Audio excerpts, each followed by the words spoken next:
Antes de começar o vídeo, eu quero pedir a você que acompanha o Blog da Cidadania que se inscreva no nosso canal. Curta e compartilhe os nossos vídeos, acione o sininho das notificações, que assim você nos ajuda a fazer o nosso trabalho. E vamos ao vídeo.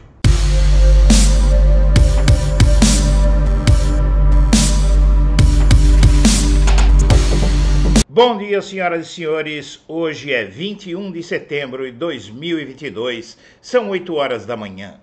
E no Globo, o policial federal que foi carcereiro de Lula na prisão se torna seu segurança na campanha.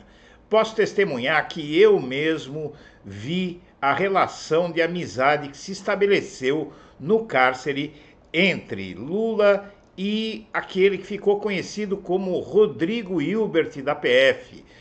Na passagem de Lula por Curitiba, no último sábado, um de seus seguranças chamou a atenção de aliados que costumavam visitá-lo nos tempos em que ficou preso na cidade.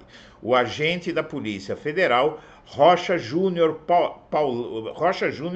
Paulão, como é conhecido, seria só mais um profissional no grupo, não fosse a relação de amizade que desenvolveu com Lula no período em que o ex-presidente ficou atrás das grades. Naquela época, ele era um dos agentes que se revezavam na segurança da cela de Lula no último andar da Superintendência da Polícia Federal de Curitiba.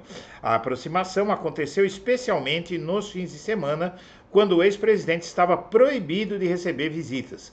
Naqueles dias, os dois falavam sobre todo tipo de assunto: futebol, família, namoro, política e até Domingão do Faustão, que Lula costumava assistir. Em 2019, o agente chegou a ser removido da função e destacado para trabalhar em uma missão em outra cidade. Na ocasião, a medida foi interpretada por Lula e seus advogados como uma retaliação da cúpula da Polícia Federal. A escolha de Paulão e dos demais policiais que trabalhavam como seguranças de Lula foi feita pelos representantes da campanha petista com a Polícia Federal. E o diretor-geral da fundação do Instituto FHC declara voto em Lula. Cientista político Sérgio Fausto diz que o país vive a maior ameaça à democracia em 40 anos. O diretor-geral da Fundação, Fernando Henrique Cardoso, o cientista político Sérgio Fausto, diz que votará em Lula para presidente já no primeiro turno. E essa decisão dessa pessoa tão próxima do ex-presidente Fernando Henrique Cardoso já é um prenúncio de que FHC votará em Lula também. Na verdade, alguns meses atrás, o ex-presidente Fernando Henrique Cardoso declarou que votaria em Lula e agora isso começa a se consolidar. E para 44%, as chances de Bolsonaro se reeleger diminuíram após as manifestações do 7 de setembro. A maioria dos eleitores considera inadequado o comportamento do presidente nos atos pelos 200 anos da independência. O presidente Jair Bolsonaro apostou na mobilização de apoiadores nas celebrações do 7 de setembro para ganhar fôlego na busca pela reeleição e o tiro saiu pela culatra porque ninguém é bobo.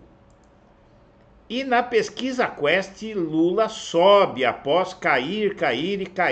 A Quest acompanha os demais institutos de pesquisa e dá uma subida para Lula, que chegou a ter 8 pontos na pesquisa Quest, uma das menores e estranhas pontuações nessa pesquisa, mas a pesquisa reage e mostra a ascensão de Lula. Na verdade, a ascensão de Lula está aparecendo em todas as pesquisas, inclusive na pesquisa Paraná. Lula reage na reta final e a avaliação é de que ele reage entre os indecisos. E a pesquisa IPEC mostra que o candidato de Lula em São Paulo lidera a disputa pelo Senado. Em segundo lugar, o primeiro é Márcio França, não é, do PSB, e depois vem o astronauta Marcos Pontes, com bem menos votos. O França tem 30 e o Pontes 18. E a passagem de Bolsonaro pelos Estados Unidos é marcada por campanha de protestos.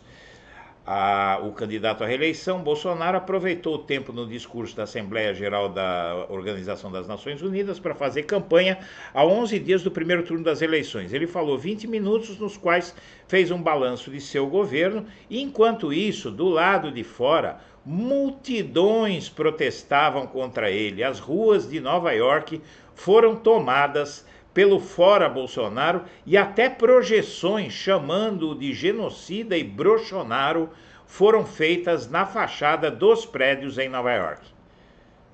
E Lula vai à sabatina do agro e fala em restabelecer as relações com a China que o Bolsonaro prejudicou. O agronegócio chegou, inclusive, a ficar em pânico devido às atitudes do Bolsonaro de confrontação da China. E no IPEC para presidente no Rio, o Lula dispara. Ele agora tem 41% e Bolsonaro 36%, e Lula consegue o que quer: hegemonia no Sudeste contra Bolsonaro. Minas Gerais, São Paulo, Rio de Janeiro, Lula está na frente no Sudeste e no Nordeste. Então, tchau, Bolsonaro. E o TSE nega a retirada de vídeos em que Lula chama Bolsonaro de genocida.